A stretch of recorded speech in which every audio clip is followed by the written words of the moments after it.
they're uploading photos and their 10 floors are brown and algae even from all the runoff, and they don't do nothing, and leaf matter, and it doesn't surprise me at the end when you get certain funguses and stuff. But you spray it like 5 days before you harvest, and if there is any microbial count on that plant, it should completely eradicate it. A lot of times my boss refuses to use anything that's not on the allowed list. Like they have a recommended list, and then they have a list that you cannot use. But if it's not on either list, you can it's still okay. We've tested over 4,000 separate man-made chemicals, and it's took them back in a 48-hour period to completely undetectable. How clean is clean in your grow room? Let's go ahead and get into this conversation with Russ from Spartan Grown and Mark Babel and the rest of the team here on Perfect Gardens TV.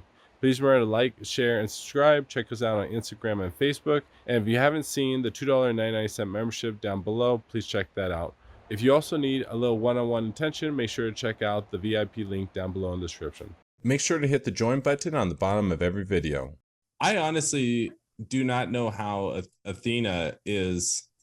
It just seems like one of their main pictures on their website is just those big football-sized golf ball flowers, and I'm just like, that only works on inexperienced growers. Like, how is this? Well, if you go to popping up everywhere, if you go to Mitten Canico's page, that's the name of the place I work at, Mitten Canico, and you can see everything in the last year or so. Mitten Canico or my Spartan Grown page, anything that I've put on in the last year is all with Athena nutrient. That all those reels, all of those plants, those are all Athena plants. Do you like You might have Athena? tagged it up. Yep, Athena nutrients. That papaya melons one got huge. Do you like how the product comes off with Athena? That right there is probably the super boof is the name of the strain.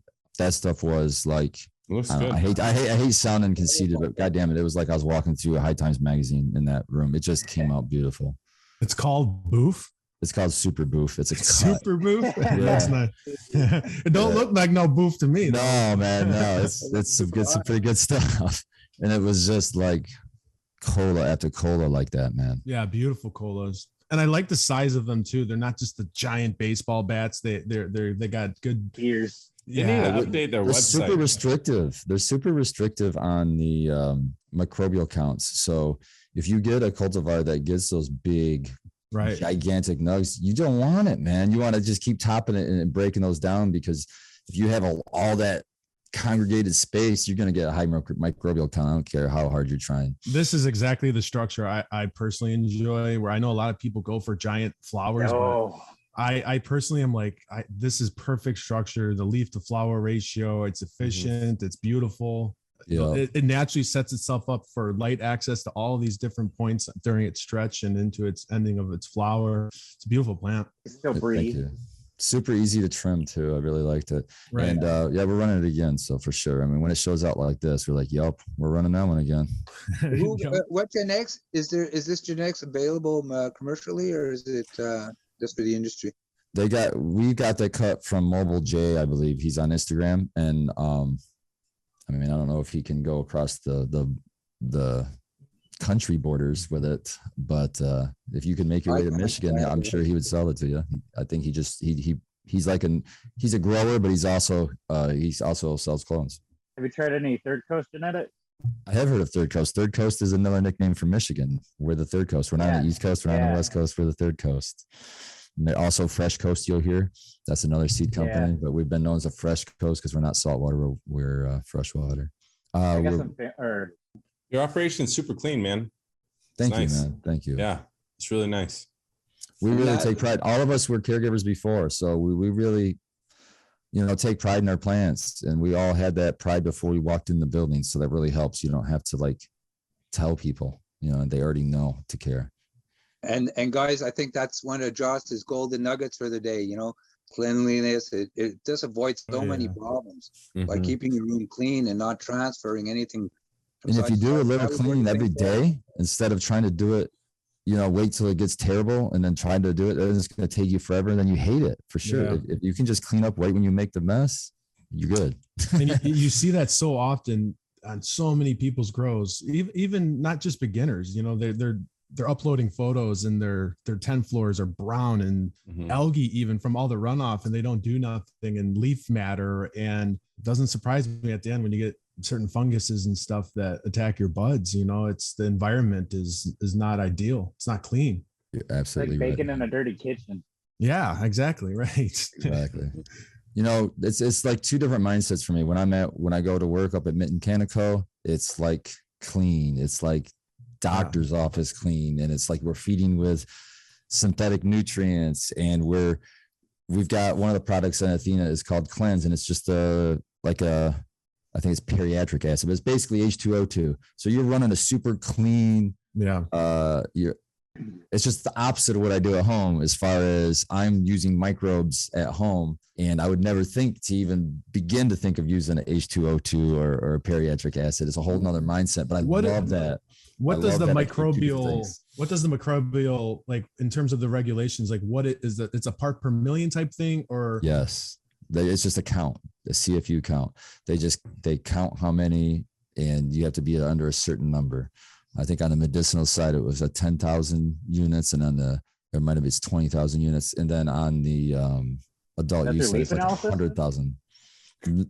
They take sample bud that's been trimmed and everything. After you trimmed it and everything like that, they'll come they'll come to your facility, take the samples, and then test them. Could I throw out a recommendation for you to test to help pass that Sure. properly? So there's a product, and I just haven't recommended to a commercial grow yet to test it because I'm dealing with a lot of home growers right now. But there's a product called OrganiShield. Have you heard of it? I've heard of OrganiShield. I'm not So- sure exactly. I'm not familiar with it though. It's a pesticide, but it's also a fungicide, but it's not on the bottle yet, but it does kill powdery mildew and botrytis. So, and it breaks down to water, CO2, and sugar. And it doesn't infuse with the oils. It doesn't degrade anything, so it won't mess up your RSO. Throwing it out there to you, maybe if you want to buy a small bottle, do a preventative spray, and you can obviously spray it all the way up into flowering. And I never recommend that except to this one product. But you spray it like 5 days before you harvest. And if there is any microbial count on that plant, it should completely eradicate it. It should, in my mind, how it works. So You're right. And we have other things that we use as well. But you have to also remember is that, so the way this process works, the test works, is they'll come to your facility. So we'll pretend, even though we'll just suspend disbelief, and we'll say that whatever product I've used, I've completely wiped it clean off of my flower with the spray. Then you harvest, then that harvest gets dried. Then that dry harvest gets bucked off. It's being touched all these times I'm saying these. And it has reintroduction points, people breathing. Hell, yeast in the air will grow on a Petri disk and count against you. So as I do agree with what you're saying, and it's a product, I wrote it down, I'm gonna check it out. But I have to compare it with also, there's 2 lists that we have to compare it to that's acceptable to, items that we're allowed to use and not allowed to use. A lot of times my boss refuses to use anything that's not on the allowed list. Like they have a recommended list, and then they have a list that you cannot use. But if it's not on either list, you can still okay. But he usually tends to just use what's on the recommended list. So I'll have to check the list too.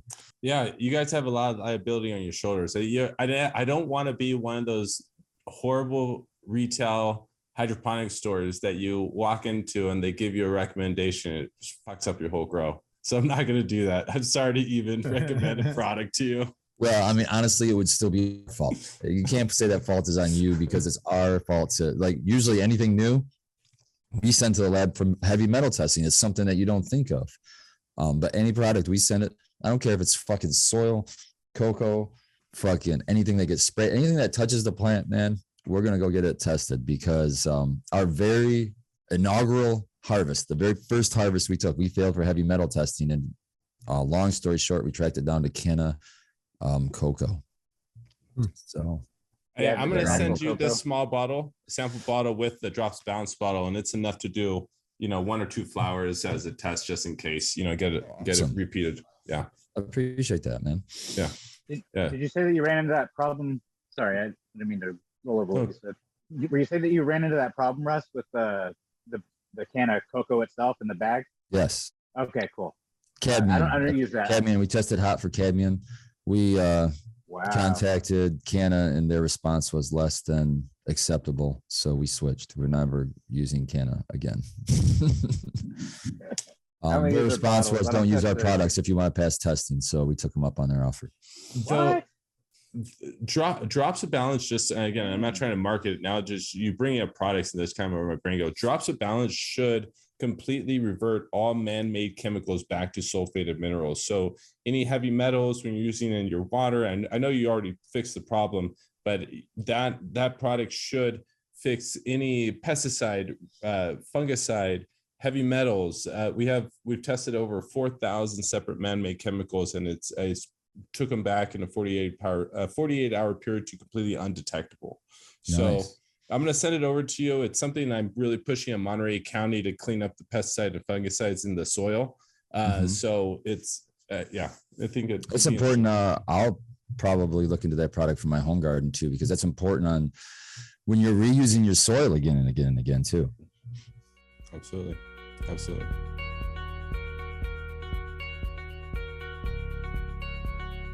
By about 2017, that's when I had enough blogging, and I started to realize that the content, the video content on YouTube was lacking. And so my very first YouTube video was me talking to the camera, neck down, but it was a guy in front of the camera who people could hold accountable. And I tried to just talk about growing